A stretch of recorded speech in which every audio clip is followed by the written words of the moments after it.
დღეს ადამიანებს საცხოვრებელი ადგილის შეცვლა ისე უნდათ, როგორც არასდროს. ანალიტიკური კომპანია გალაპის შეფასებით მიგრაციის სურვილი უპრეცედენტო დონეს აღწევს, ხოლო ადამიანთა სურვილი დატოვონ საკუთარი ქვეყანა გაცილებით მაღალია, ვიდრე ეს 10 წლეულის წინ იყო. თან მოთხოვნა გაზრდილია ფაქტობრივად ყველგან, როგორც განვითარებად, სუბსაჰარულ აფრიკაში და ლათინურ ამერიკაში, ასევე განვითარებულ ამერიკის შეერთებულ შტატებში და კანადაში, რომლებიც როგორც წესი თავად არიან მიგრანტების სამიზნე.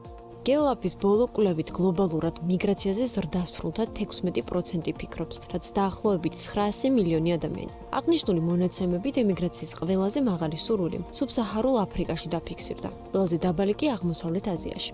2011 წელთან შედარებით მაჩვენებელი ყველაზე დრამატულად ლათინურ ამერიკაში და კარიბის ზღვის რეგიონში გაიზარდა. ემიგრაციის სურვილი ტრადიციულად ასევე მაღალია ახლო აღმოსავლეთში და ჩრდილოეთ აფრიკის რეგიონებში. მიგრაციის სურვილის მიზეზად გამოკითხულები სხვადასხვა ფაქტორს ასახელებენ. მათ შორის არის უკეთესი ცხოვრების შესაძლებლობა, შემოსავლის გაზრდა და განათლება. ამასთან მიგრაციის დიდი ტალღები ხშირად ფიქსირდება ისეთ ქვეყნებში, სადაც სამოქალაქო დაპირისპირება ან ომი იწყება.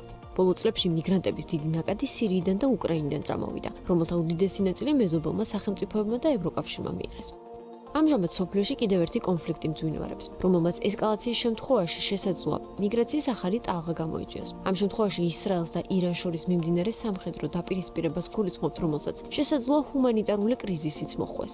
მიგრაციული წნეხი სავარაუდოდ პირველ რიგში მეზობელ ქვეყნებზე, მათ შორის თურქეთზე, იორდანიაზე და კვიპროსზე აისახება, რომლებიც ხშირად ტოლვილებისთვის პირველი გაჩერების ქვეყნებად ითვლება. ასევე მოსალოდნელია მიგრაციული ნაკადების გააქტიურება ევროპისკენ, რაც გაამწვავებს ტოლვილებთან დაკავშირებულ პოლიტიკურ დისკუსიებს ევროკავშირის ფარგლებში.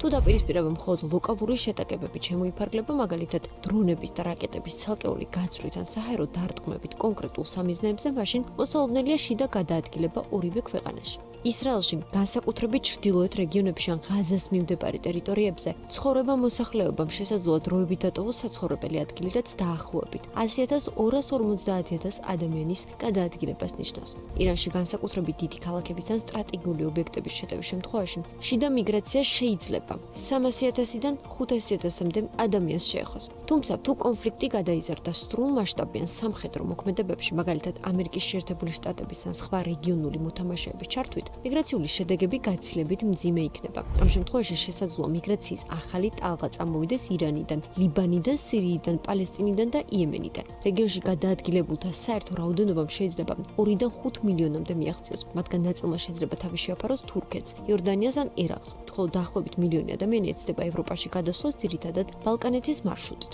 ასეთ ვითარებაში თურქეთი დიდი ალბათობით კიდევ 500,000 ტოლვილს მიიღებს, რაც მის ინფრასტრუქტურაზე სერიოზულ ზეწოლას გამოიწვევს. არსებობს მესამე სცენარი, როდესაც სამხედრო დაძაბულობა გრძელდება, მაგრამ ღია ომამდე არ მიდის. ასეთ ვითარებაში მიგრაცია იქნება შედარებით ნელი, მაგრამ სტაბილური. ტოლვილთა ტალღა ნაკლები იქნება, მაგრამ გაიზრდება ეკონომიკური და არალეგალური მიგრაცია ირანიდან, სირიისა და ლიბანის მიმართულებებიდან. ასეთ პირობებში ევროპაში მომდევნო წლების განმავლობაში შესაძლოა 100,000-მ, 300,000-მ ადამიანმა მოინდომოს გადასახლება ეკონომიკური სტაბილურობის, დაკარგვისა და გრძელვადიანი დაძაბულობის ფონზე.